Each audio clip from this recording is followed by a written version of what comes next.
Hello, everyone.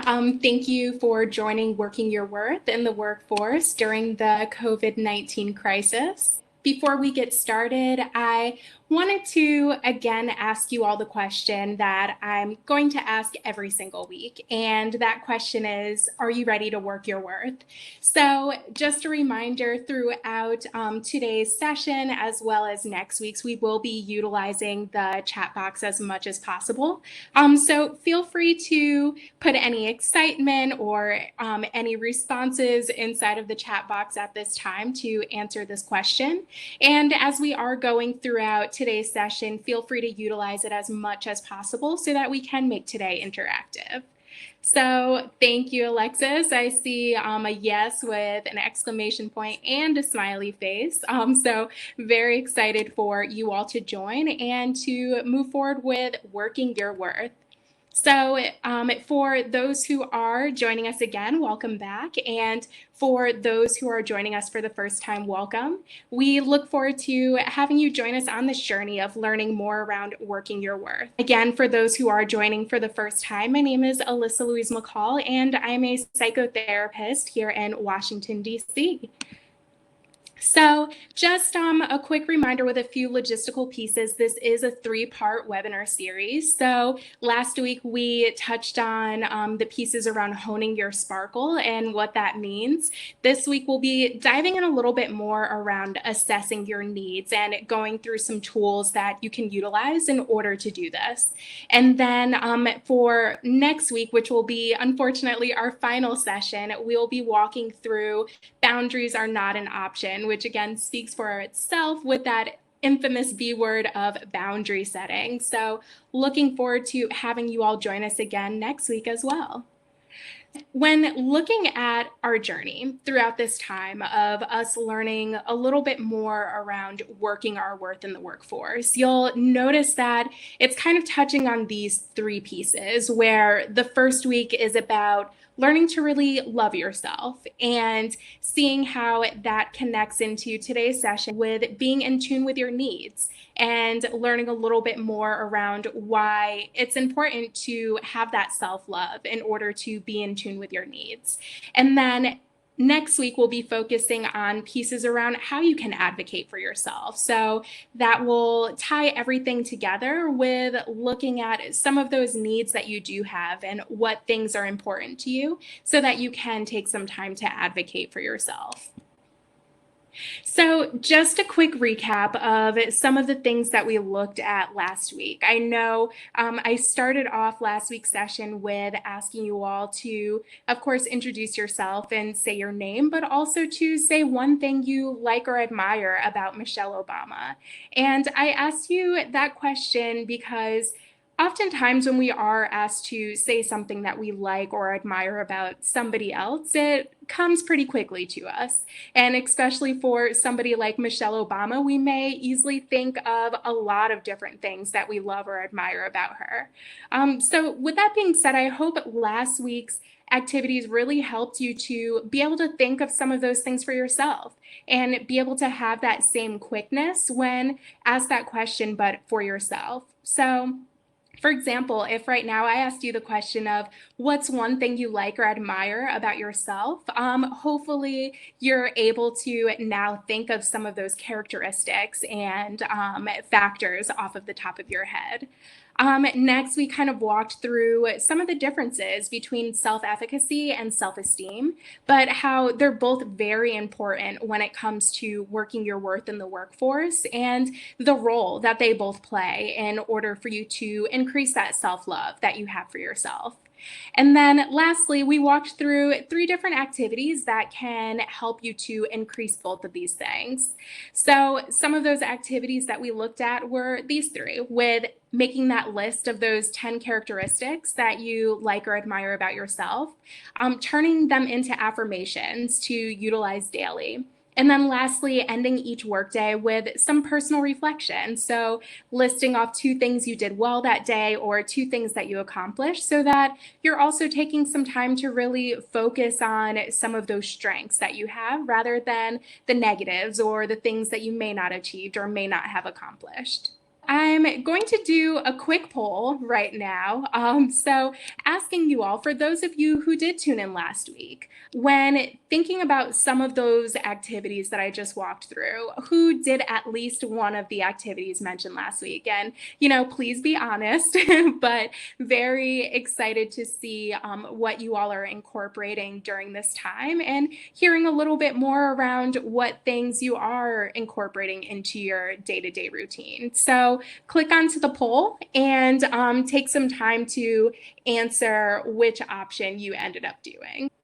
All right, so I'll leave that poll up throughout the duration of today's session, but definitely take some time to incorporate these things into your daily routine if you have not gotten a chance to do so already. With that being said, looking into some of the things for this week. Again, this week is really all about learning how to better assess your needs and learning what things you need to put into place for yourself so that you're assessing your needs on a daily basis and making this top of mind for you. So, looking at two terms this week. It's really going to come down to self-discovery and self-realization. Oftentimes we do have a lot of needs that we kind of end up just suppressing, and we don't really take the time to be in tune with ourselves and ask ourselves, what do we need? What are some things that can help us to feel re-energized and help us to thrive in our day-to-day? So it's really important to take some time to do some self-discovery. And again, seeing the definition right here, self-discovery is the process of acquiring insight into one's own character. So really taking that time to ask yourself what's important to you. Take some time to get to know yourself. Take some time to learn your likes, your dislikes, your values. Because when we're taking some time to do some self-discovery, it's going to connect with this self-realization piece. The more that we get to know ourselves, the easier it's going to be to find fulfillment and to learn what our true potential is rather than suppressing your needs on a day-to-day basis. So with that being said, there are some different activities that I'm going to walk through with you all today. Some activities that can help you a little bit more with this piece around self-discovery and self-realization, because as we are again moving to that B word of boundary setting, it's going to be very crucial to have some knowledge around your self-worth and your strengths, what you bring to the table, but also having some knowledge around what's actually important to you. It's a little bit difficult to be in tune with ourselves and our needs if we aren't reflecting on these things on a day-to-day basis. And reflecting on these items can make it a lot easier when trying to assess what your boundaries are, which will, of course, make it so much easier to communicate with other people if you have that awareness of what your boundaries are. A lot of times, we've may find ourselves getting a little anxious around setting boundaries with others or advocating for ourselves. So it's going to be important to put in that work ahead of time so that you're taking that time to really reflect on what your needs are, what your boundaries may be, so that you can learn to effectively communicate them to other people, which is what we'll be diving into a little bit more during the third session next week. Looking through these three different activities that I would recommend for you all this week. Activity number one, take some time to explore your values. A lot of times we may be raised with certain values that are probably important to our family, or we may even have some values that we may have adopted on our own from things that we may have seen in media or things that we may have heard from friends or from our work culture. So it's going to be important to try to make two lists. Look at these different pieces and ask yourself, what are your values for yourself? And then also looking at how these values may differ from how you were raised or different values that you may have adopted over time. So I'm going to share a document inside of the chat for you all that's going to be very helpful with this exploration around your values and learning what values are truly important to you. So I highly recommend taking some time this week to walk through this list. And I always tell people to get 2 different color pens or even a marker and look at the 2 different lists for yourself and separate them of what your own values are and what values were you raised on. And then take some time to reflect and journal on these, because although you may see one common word on the values list, it may have a completely different meaning for you in each category of your value for yourself or the value of how you were raised, or it may have a completely different meaning to other people in society. So it's going to be very important for you to ask yourself those deep questions so that it makes it a lot easier when you're trying to identify what things truly are important to you. A lot of times when we are thinking of our boundaries, a lot of the boundaries that we may need to set can somehow be rooted in the values that we hold. So taking some time to reflect on these pieces is going to make it a little bit easier when you are trying to navigate identifying these values or identifying these boundaries for yourself. So feel free to add inside of the chat box as well as we're going on, again, so we can make this as interactive as possible. When just thinking of some quick things off the top of your head, what are some values that may be coming up for you? Or some values that may seem very important to you at this time, just off the bat before doing some of that deeper reflection. So for activity number 2, for looking at how you can learn to assess your needs a little bit better, it's important to talk about self-care. Everybody will always hear me say, self-care is not a cookie cutter practice. I know a lot of times when we hear the term self-care, our mind instantly goes to some of the self-care methods that are brought up a lot in media, but it's going to be very crucial for you to ask yourself what self-care means to you, because self-care is not a one-size-fits-all. It is exactly what it sounds like, self-care. So you need to focus on what helps you to take care of yourself and what things help you to feel energized. I'm sharing another worksheet inside of the chat that can really help you to reflect on some of these pieces around self-care. It's really sometimes as simple as asking yourself some deeper questions around what things do you enjoy, what things make you feel peaceful, what things have made you smile, even this past week, so that you can assess a little bit more how to start incorporating these things into your daily routine a little bit more often. So I know we're kind of all guilty of having those moments where we are thinking of incorporating self-care into our day-to-day routine, and then we realize that self-care is something that is only happening every now and then. Maybe for some people, self-care is just going to get your nails done, but that's not something that we're doing on a daily basis. So in order to prevent ourselves from reaching burnout or overall just feeling very overwhelmed, especially during this COVID-19 crisis time, it's important to look at those little pieces of joy that you can incorporate into your daily routine, and even a few times throughout the day. So looking at how you can start adding these pieces of self-care into your routine so that you're not reaching burnout. Because a lot of times when we start thinking of incorporating self-care, it's already at the point when it's too late. And it's at that point when we're trying to be reactive rather than proactive. So highly encourage everybody on this call to take some time for yourself, especially over this next week, to assess what self-care may look like for you, but be proactive. Look at ways that you can incorporate some self-care into your day-to-day routine so that you're having that peace of mind, you're having that relief from your work routine.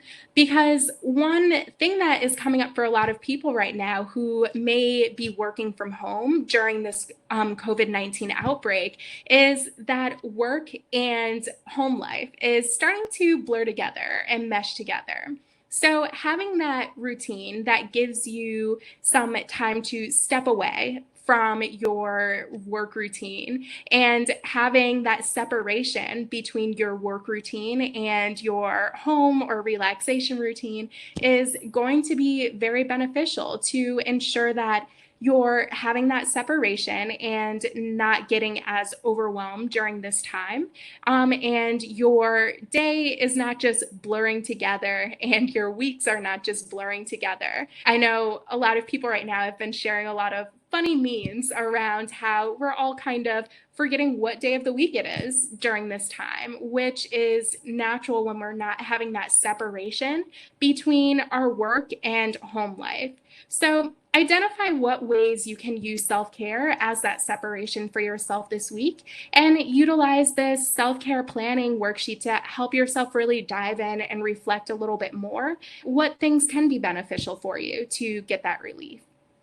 And then lastly, take some time to listen to yourself. I know that sounds a little vague, but really take some time to be in tune with your needs in different moments. A lot of times we have the habit of really suppressing how we're feeling in certain environments or in certain activities. And it's going to be important to get yourself in that habit of asking yourself how you're feeling in different situations. I'm sharing an emotion wheel with you all inside of the chat right now. And you'll notice that in the center, you see a lot of those emotions that are the general ones that we may have learned when we were children. Happy, sad, angry, those typical emotions. But then if you look on the outskirts, you'll see that there are a lot of other emotions that we may not talk about as frequently. It's going to be important to give yourself the opportunity to check in with yourself and identify what emotions may be coming up for you in different moments, even throughout the midst of your workday and just throughout this whole COVID-19 outbreak as well. Because we may not take the time to really consider how certain things or certain situations are making us feel. And once we move away from suppressing those emotions that we're having on a day-to-day and regular basis, it's going to be a lot easier when we're trying to learn what boundaries we may need to set or learning what things are actually important to us and our needs during this time. So I highly recommend taking some time to push yourself with looking at those emotions that are on the outer edge of this emotion wheel and ask yourself how these emotions are coming up for you right now. It's always fun to even get some colored pencils or crayons and print this document off and take some time to really reflect in different moments on how you're feeling and color in each emotion that may be coming up for you. And if you want to take it a step further, utilizing your journal to ask yourself why you're feeling each of these emotions and asking yourself what each of these emotions may mean to you. Because, for example, feeling alienated to one person may mean something completely different to another person. So, it's going to be very important to check in with yourself not only on how you're feeling, but why you're feeling that way, and then also what that feeling may mean to you. Take some time over this next week to do some of these activities and incorporate them into your day-to-day routine so that it makes it a little bit easier as you are starting to assess what needs you have in different situations or in different environments so that it is a little bit easier when you're starting to think about what boundaries may need to be set. And I know next week, again, we will be talking on how to express these boundaries and how to communicate them effectively, so that you're getting some of those needs met. But this second step of assessing your needs is going to be very crucial when thinking of how to express these different things. Feel free to reach out over this next week if additional questions are coming up for you, or if you're noticing that you're having any trouble really taking that reflection time to assess your needs.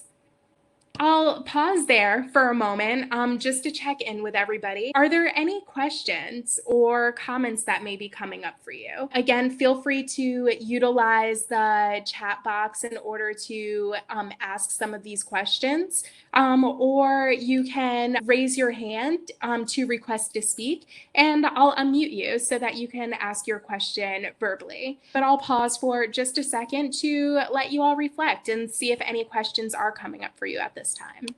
All right, I see one thing mentioned inside of the chat. It says, I love this values list and often forget to recognize my values during this time. Thank you for sharing that list. You're very welcome. And I hope that that tool is very useful and effective for you. One thing that I'll also share just while pausing still to see if anybody has any additional questions. Last week, I did touch on a self-love ABCs document. I sent it out to you all through email, but in case anybody wasn't on that email listserv or wants the document again, I'm sharing that inside of the chat box as well. So really take some time over these next few weeks to walk through, still continuing to build up that self-love so that you're able to focus on building your self-esteem, building that self-efficacy, because it's going to be important to not only have that awareness of those different strengths that you're bringing to the table, but also having that awareness and that belief in your own ability.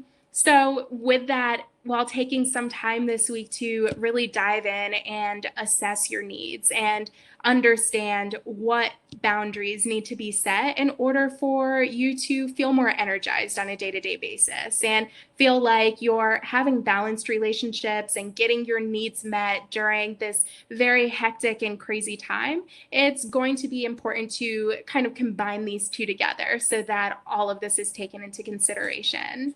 But I will move forward from here. Of course, if any questions do come up for anybody, feel free to connect with me. Again, this is the social media page that I'm using to share some tips and techniques during this time to help you to be your best self and bring your best self into your working environments and into your day-to-day routine. So feel free to find me on these different social media platforms with the username of Sis Everyone Needs Therapy.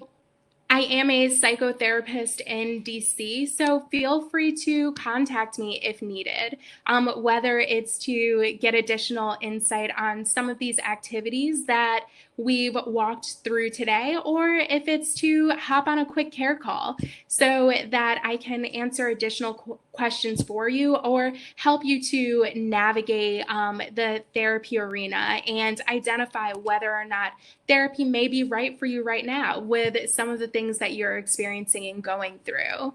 So thank you all for joining the second session of Working Your Worth in the Workforce during the COVID-19 crisis.